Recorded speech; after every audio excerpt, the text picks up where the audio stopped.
Bien, son las 10 de la mañana con 34 minutos. El estado de excepción va a regir durante 15 días en dos provincias de la macrozona sur, de acuerdo a lo que se anunció hace 2 días. El gobierno decidió aplicar esta medida, aunque la ministra del Interior ha señalado que no es la solución para perseguir el crimen.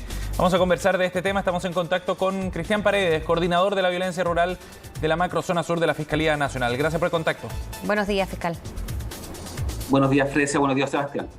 Fiscal, gracias por conversar con nosotros para profundizar en esta lista bien específica respecto a lo que está ocurriendo allá en la macrozona sur, que tiene que ver con el tema de la persecución de los delitos que se están cometiendo allá en la zona. Primero, ¿usted coincide con lo que plantea la ministra en orden a que el estado de excepción no va a ser la única forma al menos de terminar con los delitos allá?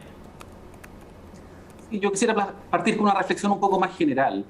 Lo que acontece en las regiones de la macrozona sur, desde el Biobío y hasta la región de los lagos, ya en esta materia, en el orden de seguridad y relacionado a la violencia rural, es una situación crónica de eventos. ¿Y esto por qué? Porque desde que comenzó la reforma procesal penal allá por el año 2000 y hasta el día de hoy, solo hemos podido advertir como Fiscalía que este fenómeno se ha ido incrementando en el tiempo. Y si hacemos solo en el último trienio, ese comportamiento es así en los 5 principales delitos que acontecen en materia de violencia rural. Me refiero a delitos de ley de control de armas, atentados incendiarios, robos a vigiatos, violación y ley de... básicamente eso. Entonces, en ese fenómeno general, en ese fenómeno de aumento, donde tenemos una situación que ya es crónica, desde luego que hay una sensación generalizada de inseguridad en la población que habita en estas regiones. Y una medida como la declaración de estado de excepción constitucional de emergencia, a lo que apunta es a la prevención, pero más no tiene una incidencia significativa en materia de investigación de delitos.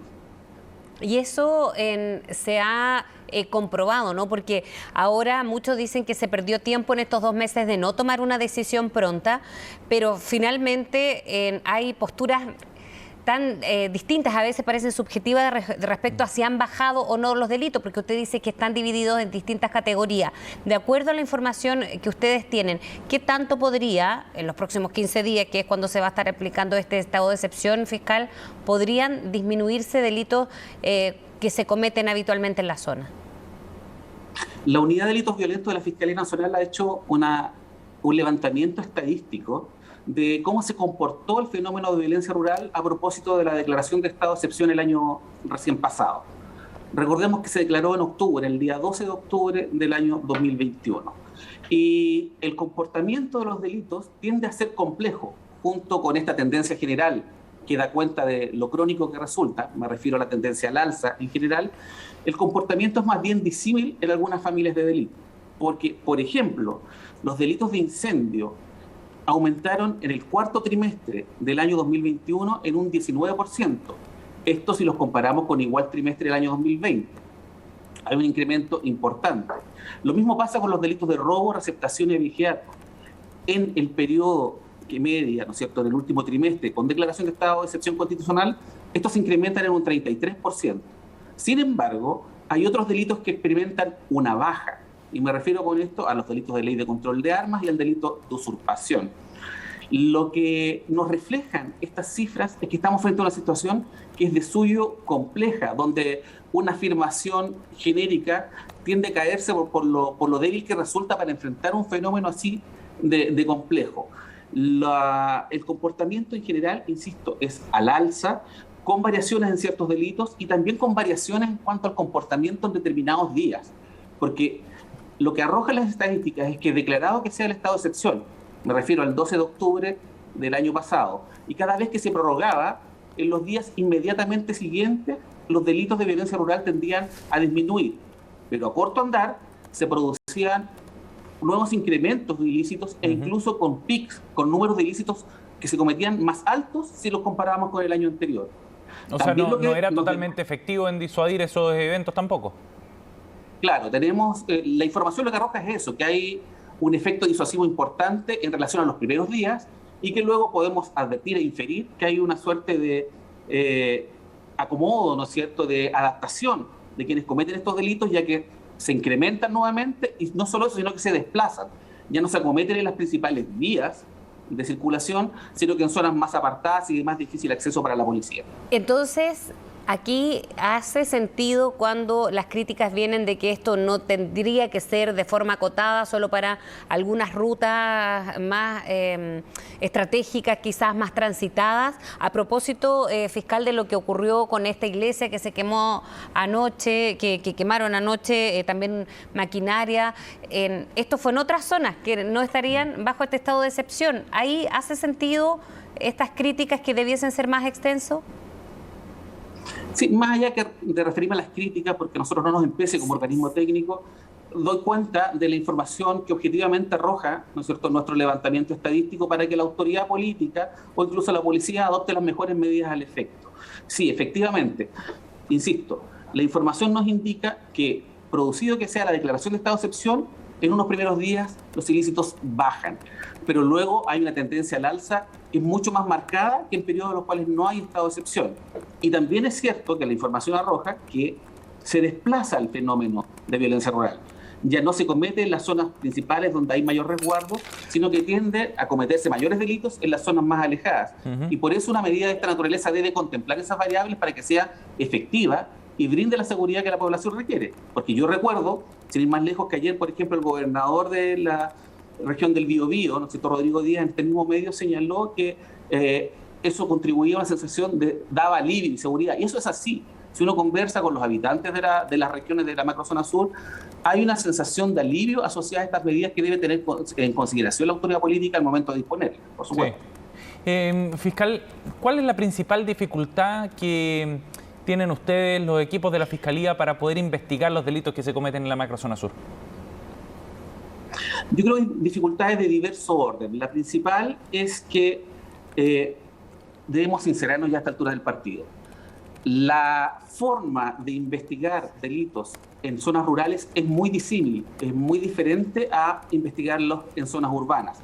Y nuestras policías están preparadas naturalmente para efectuar investigaciones en zonas urbanas, donde hay acceso a mayor información, donde hay acceso a medios, a tecnología, a la posibilidad de actuar más rápidamente que en un contexto rural. Si a eso le sumamos características propias de este fenómeno, donde es posible advertir un grado de preparación importante, un grado de conocimiento que es muy superior de quienes cometen estos delitos en relación a la policía, me refiero a los ámbitos rurales, se hace muy complejo actuar en un tiempo inmediato a la comisión de los delitos. Y el tiempo es fundamental. Sí. Si yo no puedo llegar, como pasa en zonas del Biobío y en algunas de la Araucanía, a una situación donde hay un delito que se está cometiendo, es muy difícil, por ejemplo, obtener detenidos en flagrancia. Es muy difícil obtener evidencia en tiempo inmediato y esta derechamente se puede terminar perdiendo. Entonces, por un lado tenemos eso, características propias del fenómeno de violencia en zonas rurales, por otra también mayor preparación de quienes están al día de hoy cometiendo estos delitos, y también contamos con algunas falencias tremendamente importantes en el ámbito legislativo. Y si me permiten brevemente referirme a este punto, nos parece realmente inexplicable que a estas alturas ya de desarrollo institucional no exista una legislación integral que dé un estatuto de protección para las víctimas y testigos de violencia rural. O sea, el Estado no tiene cómo brindar a una víctima de un delito o a un testigo las garantías totales de que se va a dar una protección, una relocalización, como sí existe en legislaciones. Y eso es fundamental, me imagino, ¿no? Porque disuade a las víctimas quizás de presentar sus antecedentes o de dar testimonio. Por supuesto, o sea, donde es muy difícil contar con elementos tecnológicos, el poder acceder a testigos que den su opinión y su apreciación de lo que pasó es muy complejo, para aún si hay actos de hostilidad a su respecto. Fiscal, ¿y el estado de excepción y la presencia sobre todo de militares genera mejores condiciones para el trabajo de la Fiscalía? Porque acá se entiende también que el trabajo o el decretar un estado de excepción no tiene que ver solamente con prevenir delitos y llegar a tiempo a responder en caso de que se cometan, sino también con ayudar a que el asunto de fondo se vaya resolviendo, y en parte eso tiene que ver con capturar a los responsables de este tipo de delitos. Sí, voy a partir de una reflexión más general. Pretender que a través de la pura persecución penal, un fenómeno tan complejo que presenta aristas tan difíciles, culturales, históricas, sociales, como lo que es la relación del Estado con el pueblo mapuche, no se va a solucionar con persecución penal. Por una parte, hay una arista de ella que es la seguridad, por supuesto que le empieza la Fiscalía y las policías. En cuanto a determinación de responsables y ser eficaces en ello. En esa línea, en regla general, es que el estado de excepción no va a contribuir necesariamente al esclarecimiento de delitos, porque es una medida que opera más que nada en el ámbito de la prevención de ilícitos. Pero por supuesto que puede contribuir, ya, por ejemplo, a brindar cobertura a los agentes policiales que deben desplazarse a sitios de sucesos rurales apartados, donde son víctimas de ataques, al día de hoy con alto poder de fuego, ¿no es cierto? Pueden brindar esa cobertura para que la policía efectúe su trabajo, porque en la presencia de efectivos militares no tiene ninguna relación, insisto, directa con la investigación que desarrolla la Fiscalía por medio de las policías. Ahora, cuando llaman a armarse, como lo hizo Héctor Yaitul, ¿esto es una causa para querellarse, por ejemplo, como habían advertido? Ahora se ha descartado, pero eso, ¿cómo ve o cómo lo revisa la Fiscalía? Sí, la situación de las expresiones vertidas por el señor Héctor Yaitul y conocidas en los últimos días, nosotros estimamos que es constitutiva, o podría ser constitutiva más bien, de un delito de infracción ya a la Ley de Seguridad del Estado.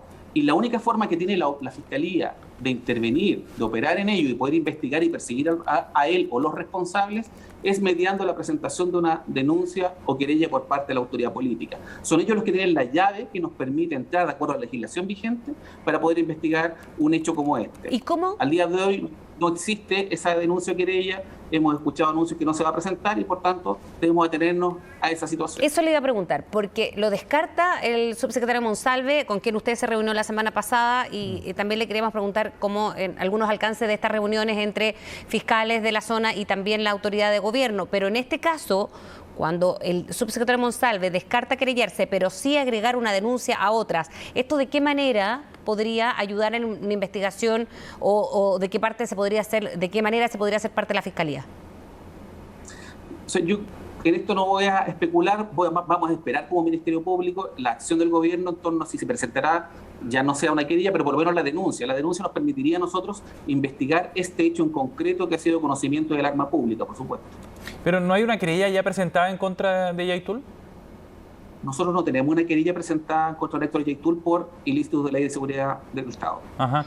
¿Y la querella que para perseguir ese delito tendría que presentarse bajo ese delito específicamente? Específicamente, por la naturaleza de los dichos que llaman a la resistencia armada, el único tipo penal que estimamos que podría, ¿no es cierto?, encuadrarse y atribuirse a una situación como esta es de aquel contemplado en la Ley de Seguridad del Estado. Ahora, ustedes como Fiscalía, ¿qué antecedentes hay de lo que pasó ayer con esta iglesia en Freire? ¿Hay más antecedentes que se hayan podido recopilar, fiscal? Hay investigación que está en curso a cargo, en este caso, de la Fiscalía de Alta Complejidad de la Araucanía, que tiene un equipo trabajando en ello junto a la policía, pero más detalles de la investigación por ahora no se pueden ventilar. Fiscal, usted hablaba al comienzo del balance que hacían respecto a las estadísticas sobre el aumento sostenido, decía, como un problema crítico, calificaba este asunto en una serie de delitos ahí en la macrozona. ¿Cómo han ido los resultados de la persecución penal que se está llevando adelante por estos delitos? En términos de personas detenidas, por ejemplo, de grupos que hayan sido detenidos por cualquiera de estos delitos de incendio, delito de robo de madera, narcotráfico, abigeato u otros.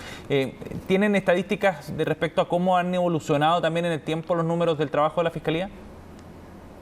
Lo que tenemos hasta el momento y más reciente es el levantamiento de cómo se ha comportado el fenómeno en las 4 regiones de las macrozonas, ¿ya?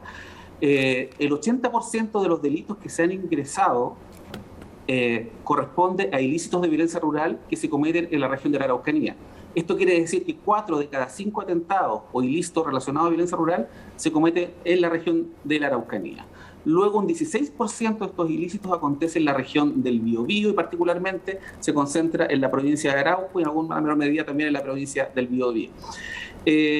Un 4% a continuación se comete en la provincia en la región de Los Ríos, y un porcentaje marginal, no relevante estadísticamente, pero sí importante a escala de quienes lo sufren, por supuesto, acontece en la región de Los Lagos. Los delitos más gravitantes que se cometen en materia de violencia rural son aquellos relacionados con ley de control de armas, delitos de usurpación, delitos de robo, hurto, particularmente robo y hurto de madera, y también de animales o abigeato, delitos de amenazas y de incendios. Como ya dije al principio de la nota, ¿no es cierto?, el comportamiento de todos estos delitos en el trienio que hemos analizado es en general al alza.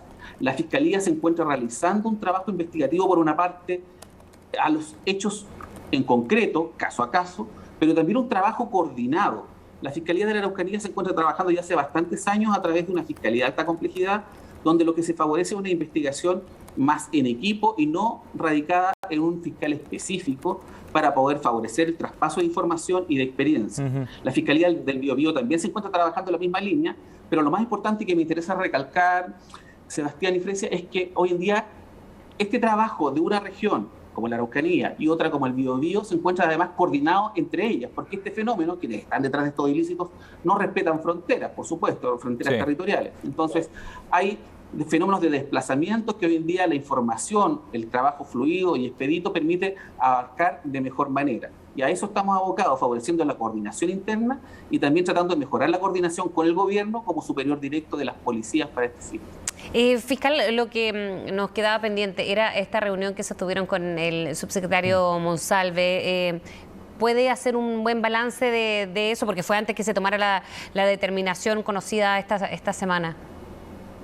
Así es, nosotros como Ministerio Público nos reunimos bimensualmente en la mesa de la Macrozona Sur para ordinariamente trabajar en estas materias. El día viernes nos juntamos en la región del Biobío, en Concepción concretamente, fue invitado el subsecretario, fue una reunión provechosa donde pudimos exponer cuestiones que afectan a la investigación penal, cuestiones como la que hemos conversado el día de hoy, algunas deficiencias legislativas, ¿ya?, que resulta necesario superar, algunas deficiencias de cobertura que puede dar la policía para concurrir a determinados sitios del suceso, y también la necesidad de hacer un enfoque más multiagencial como Estado para enfrentar el fenómeno. ¿A qué me refiero con esto?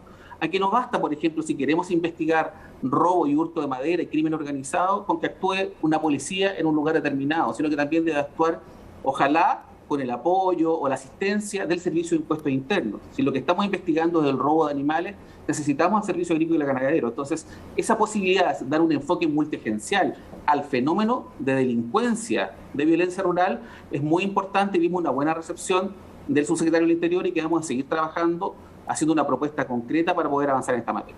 Bien, fiscal, muchas gracias por conversar con nosotros esta mañana. Gracias por su tiempo. Gracias, fiscal. Buenos días. Buenos días. Buen día.